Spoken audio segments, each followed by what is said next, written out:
All right, so my mistake, we just started. So now we want to talk about electric potential energy in gory detail. So some of this is going to be review though. All right, so Physics 105, an object of mass m located at height h, above the ground, has gravitational potential energy. Remember that? And so it has gravitational potential energy depending on its mass and its location. And we learned that the gravitational potential energy is mgh, right? The weight times the height. Maybe we said mgy, whatever, But the important thing is it depends on the mass and the location. All right, well, we are doing electricity now, all right? So electric potential energy. Charged objects have electric potential energy by virtue of their charge and location, okay? Charge and location. And what I mean by location is the distance between each other or from each other, okay? Now think about it. Here's two negatives, two negative charges. If you were to try to push them together, what would happen? It'd be difficult, right? Because like charges repel, okay? So, if you're trying to push them together and it's difficult, what's happening to the potential energy? It's increasing, right? It's increasing. I mean, when you lift weights, is it hard or easy? It's hard, right? Because where does the barbell want to be? It wants to be on the floor, right? So you're exerting, you're doing a lot of work to get that thing up there, right? So basically, here's how I think of it. When you have an object and you're trying to do something, or two objects, I guess. When you have two objects and you're trying to do something where they don't want to do it, right? Like that, you're increasing the potential energy. Lifting weights, the objects, the earth, and the barbell. The barbell doesn't want to be up there. It wants to be it wants to be on the ground, right? So whenever you're putting something in a situation where it doesn't want to be, you're increasing the potential energy. Okay. Okay, how about if this were a plus and a minus? If you wanted to put them together, what would that be like? Piece of cake. They want to be together, right? So you're decreasing the potential energy. What's the weightlifting analogy of that? You drop the barbell, right? You drop the barbell. Okay? Let's say this is a plus and this is a minus. Let's say you're pulling them apart. Well, do they want to be pulled apart? A plus and a minus? No! So what are you doing the potential energy? You're increasing the potential energy, okay? That's just like lifting weights again. All right, so so there's a really nice analogy with this, where the ground is one object or the earth is one object and this is the other object, and that, all right? Except here you have mass, here you have charge. Simple as that. Okay, here, parallel plates. We'll talk about this a lot, parallel plates, right? Plus, minus. So if you just let go, what's going to happen? They're going to attract. They're going to move toward one another, right? Because they attract, unlike charges attract. So you decrease potential energy. That's like dropping a barbell. If you try to pull them apart, they don't want to be pulled apart, right? The barbell doesn't want to be lifted, And so if you pull them apart, it increases the potential energy. Okay, so here's a really good question. Two probe charges are brought separately from very far away into the vicinity of a big charge plus q. First, probe charge little q is brought to a point a distance r from plus q. Then this charge is removed and probe charge minus little q is brought to the same point. The electrostatic potential energy of which system is greater? Okay, so pause your video and figure it out.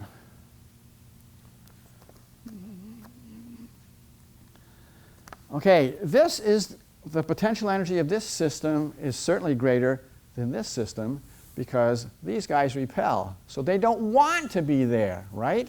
However, these guys attract, so they want to be there. So this is like lifting the barbell. This is like dropping the barbell. Okay? So this has the greater potential energy. Okay, now normally objects in nature are neutral, electrically neutral. So I mean here we have, these are metal plates. So they're neutral, you know. So how could we charge them? Well, you know, look at a battery. It has a plus and a minus, right? So just attach a battery. Whew, okay. So there's a battery, it has a plus terminal and a minus terminal. So if you attach a wire to this thing, it will be plus. Attach a wire to this thing, it will be minus, okay? So now you're charging the plates, okay, the metal, you're charging the metal plates, okay? And there you go. So there's so there's all sorts of the same words. So we say that this is a 1.5 volt battery, or you can say there's a voltage difference of 1.5 volts between this and this. It's all equivalent, you know. And so you can say, therefore, since you connected this and connected to that, there's a 1.5 voltage difference between this plate and this plate. All right, now let's talk about batteries. Batteries. So how do batteries work? You know what? I mean, think about it. You have a 1.5 volt battery. That means it's going to give, you know, the charges some potential energy, right? Well, how does it do that? Okay, so this is just this is not exactly how it works, but it's a nice analogy. So here's a positive terminal of the battery. Here's a negative terminal of the battery.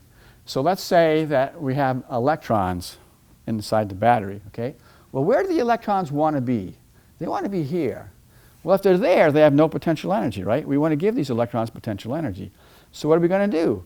We're going to make them go to a place where they don't want to be, like lifting weights. So this is called a charge escalator, right? So think of a mall. What's a mall? We don't go to malls anymore, right? Okay, anyway. So you put the electrons on this charge escalator, and you force them to go here where they don't want to be. So what's going to happen? They're going to gain electric potential energy. All right? So here, the charge escalator inside a battery continuously lifts electrons from the positive to the negative terminal. Okay? So that's how it does it, right? So these electrons gain potential energy.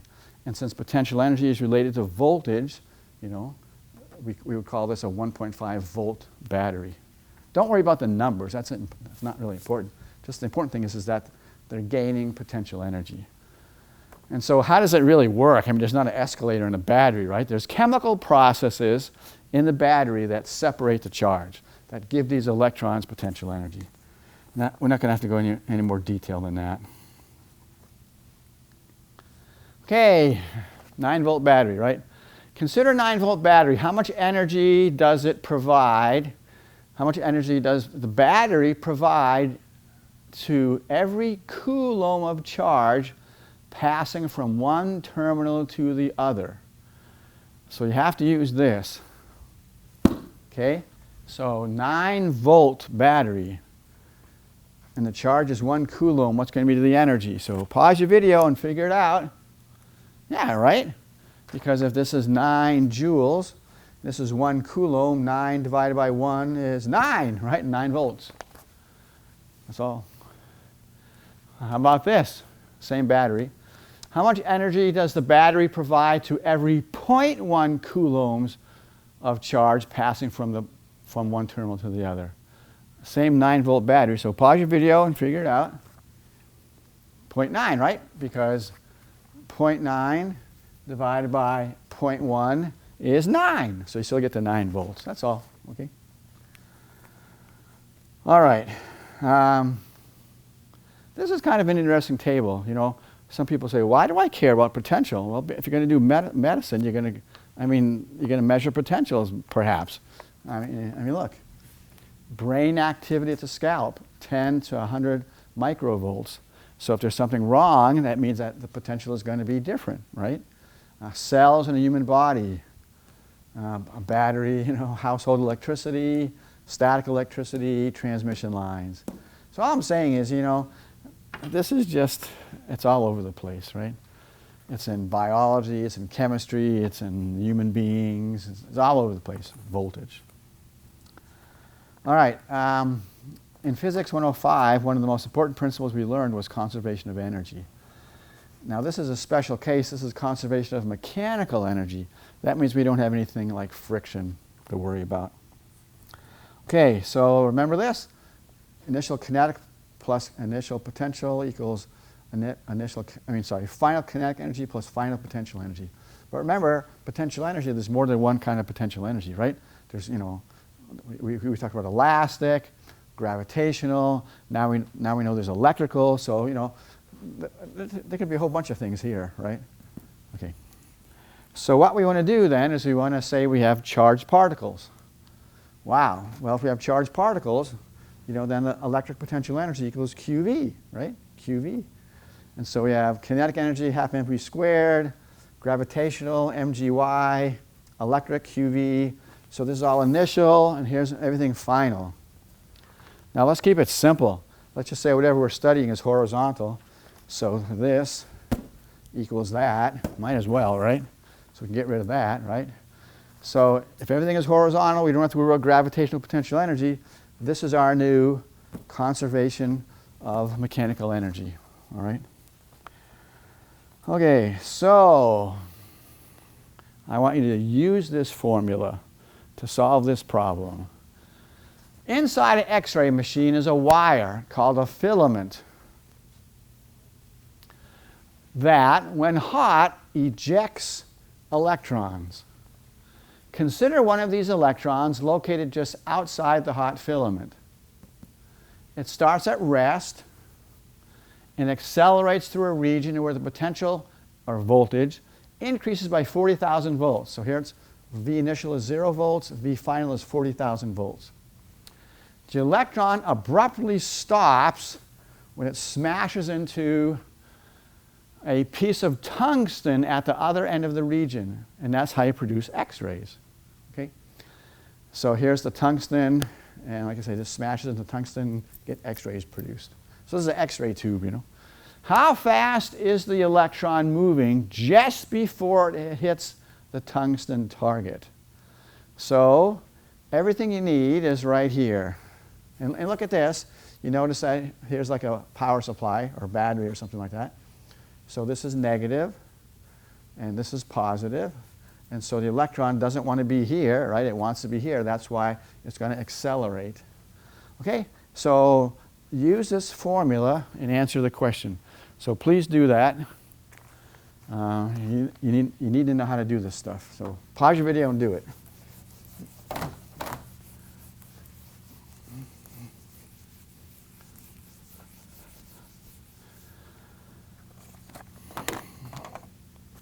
Okay, let's do it. The initial velocity is 0. The initial voltage is 0. So on the left, we just have 0. So we have 0. On the right, we have 1/2 mv final squared. Okay, now what's Q? It's an electron, so it's negative E. So we have negative E, and then V final. You got to watch your minus signs, right? Okay, so then we're going to put this on the other side. So we have E V final equals 1/2 mv final squared. And then we want to get V final, so multiply by 2, divide by m, take the square root, and we're done. Okay? And I promise you when you do that, you get 1.2 times 10 to the 8th meters per second. Screaming fast, right? It's really going fast. Okay, this is a realistic problem, by the way. Okay. Now, let's talk about units for a minute. So the machine that would include this X-ray tube, we would call this a 40 keV X-ray machine. Now, K is kilo, right? Because it's 40,000 volts. So there's the 40K, there's the 40,000. What's this EV? What's this EV? Well, that's a new unit. We use that unit a lot in atomic physics, nuclear physics, particle physics. whenever you're dealing with things like electrons, I mean, it's ridiculous to talk about joules because a joule is gigantic, you know, when you're comparing this moving electron, you know. So we just use different sets of units. So let me explain here. Okay, let me just real quick. So if we talked about let me back off. I mean, this electron is going really, really fast, right? 1.2 times 10 to the 8th meters per second. I mean, it's almost the speed of light. It's incredible, right? But yet, if we calculated the kinetic, remember, kinetic energy is 1/2 mv squared. What's the mass of an electron? Super tiny. So if we calculated the kinetic energy of the electron in joules, it would be 6.4 times 10 to the minus 15. Well, what is 6.4 times 10 to the minus 15? I mean, give me a break, right? So it's not useful, okay? That's what I'm saying. It's not useful to use joules. It's much more useful to use units, these electron volt, okay? Electron volt. So again, this would be a 40 keV machine. Now, what's this electron volt business? All right, so let's say you have a negative plate and a positive plate. So these are metal plates, right? And they're charged. And let's just say there's a 1 volt potential, or you can say potential difference, whatever. So we'll say that this is at 0 volts, and this is at 1 volt. It doesn't really matter. This could be at 10, this could be 11. It doesn't matter. What matters is the potential difference, okay? So if you have an electron, where does it want to go? It doesn't want to be here. It wants to be here, right? So if you had this 1 volt potential difference, you put an electron here, it's going to accelerate, right? And it's going to gain 1 electron volt of energy. Isn't that nice? We don't have to mess around with joules and all that stuff, right? 1 volt potential difference, it's an electron, it gets 1 electron volt of energy. So it's super convenient, you know, super convenient.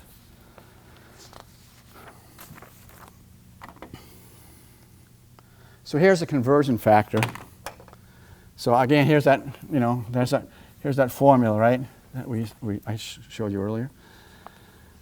Okay, and now we're saying the Q is an electron, so electron volt, right? So here's so 1 electron volt, well, what's an electron? 1.6. I mean, what's the charge of an electron? 1.6 times 10 to the minus 19 coulombs. And then a volt is a volt, right? Right? And so this is 1.6 times 10 to the minus 19 joules, right? So there's a conversion factor. You might use it once in a while. 1 electron volt is 1.6 times 10 to the minus 19 joules. Okay, all right. All right, now what we want to talk about is what's going on in here. Okay. We want to talk about the V field or the potential, the voltage. You know, we talked about the E field last chapter, right, between the plates. Now we want to talk about the potential. Okay, so what is this thing called? You remember last chapter? It's called a capacitor, right? Capacitor. Capacitors are awesome for many reasons. They store charge, right? I mean, you know, they store all this charge, and so therefore they have a lot of potential energy. I mean, do these pluses want to be there? No. Do these minuses want to be there all scrunched together? No. So they're storing charge, right? What does this plate want to do? It wants to you know, move towards this minus, but we're not letting it. We're holding it apart. So there's all sorts of potential energy, right? What else is so great about it? We learned that there's this perfectly gorgeous uniform E field inside, you know? Okay, so the field is constant, pointing from the plus to the minus. Yeah, we already learned that. Okay, we learned that, I think, last chapter, right? Okay, so that's the E field, but we don't care about E field, right? We're trying to learn about the voltage, right? The voltage. Okay, so yeah, this chapter, this is an algebra-based physics class, right? So I can't use calculus. If you could use calculus, I could derive all these formulas. But since I can't use calculus, I just have to say, here it is. Sorry, all right? So that's how it is. So this is the potential energy of a charged Q inside a capacitor. So E is the E field. D, now you got to be careful with the D, all right? This is one of these times where you really got to be, you know, usually I just say, it doesn't matter. Here you got to be super careful.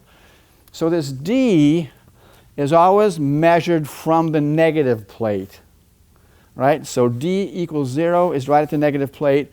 Then it goes this way, or who cares what way it goes, but it's always measured from the negative plate, okay? Now, yeah. All right, so what we want, so this is a potential energy, okay, but I don't care, well I do care, but I want to know the voltage. So just do it. So voltage is potential energy over Q, right, where Q is the probe. Here's the potential energy, QED. So we put QED, then we divide by the charge. These guys die, and we get ED, right? So the potential, or the V field, inside a capacitor is ED. Now, so I want to tell you something silly. How do I also remember, this is easy for me to remember this formula. So when I was a small kid, there was this TV show, Saturday morning cartoons, you know? It was Mr. Ed. So Mr. Ed was a horse who talked, but only his owner could hear the horse talk. The owner's wife or kids, nobody else could could understand the horse except for this guy, all right? And so anyway, it's kind of a funny show, right? You know, this guy would be talking to the horse, and the horse would be talking to this guy, and then somebody else would walk into the room and, what are you doing? You know, anyway, it's kind of fun. All right, so Mr. Ed, right? ED, Mr. Ed, voltage, ED, Ed, get it, Mr. Ed. So whenever I think of this, I just think of Mr. Ed, the talking horse. Ta-da, get it? Okay, whatever. All right, let's see. Now, what's so great about the electric potential? Well, look at, we have a uniform E field, right? So it's constant, so this E is constant. The thing that's not constant is the D. But what does this say? That means that there's a unique value of E at each specific location, right? We don't need a charge in here, you know. There's a potential because of the two plates. So for example, everywhere along this line, the potential is 0.3 volts. Everywhere along this line, 0.9 volts and da-da-da-da-da. All right, so the potential exists just at these various locations. And you're going to see this in lab. I hope you have this before the lab, but who knows, right? Sometimes we do the class before the lab, sometimes you do the lab before the class, anyway, but whatever, okay? So as long as you have the plus plate and the minus plate, we don't need any charges in here. We have these potentials that exist at different locations. And later on, we're going to talk about electrical circuits. And this whole idea of a potential existing at just certain locations, you know, is going to be super, super crucial. Super, super crucial. These lines where you have the same potential, like see, look at this is everywhere along this line, the potential is 75 volts. So these lines, they're called equipotential lines. Kind of makes sense, right? What's equal, you know what I mean? So here the potential difference is 100. Here the potential difference is 100. Here the potential difference is 100. So as far as, you know, as far as physics, these are all equivalent because we don't care how you get to 100. The thing is that the difference is 100, okay? I mean, that's all we care about. So as far as we're concerned, this is exactly the same as this, which is exactly the same as that. Because the only thing that's physically meaningful is the potential difference. All right. Now, sometimes we're going to have these are straight lines, but later on I'll show you where we have curves that are equipotential curves or surfaces or something like that. And you'll see that in lab. Let's see. Now, let's go back to this. Okay, so, and this may drive you crazy. I hope it doesn't. So sometimes we write this. We should probably really write this. But sometimes we just don't. It's just lazy, you know, because there's really a potential difference, right? It's a potential difference between this plate and this plate, you know, or I could say this too. It's a potential difference between this location and this location. But again, sometimes we're just lazy. So don't be afraid or freaked out if you just say V rather than delta V. I mean, okay, it's the same kind of thing. All right, so let's look at this. Oops, sorry. And let's solve for E. So E is delta V over D, right? So, you know, so what does that say? The E is constant, Agree? And so, you know, if you know the V and you know the D, you can measure the E, all right? So, because again, you don't have an E field meter. And so if you have a voltmeter, you know, you can measure the electric fields just using this formula. Pretty simple too, right? You don't have to do a lot of work. Okay, so what we need to do now is we need to learn the voltages of a lot of commonly used objects. So let's quit. Yeah, let's quit.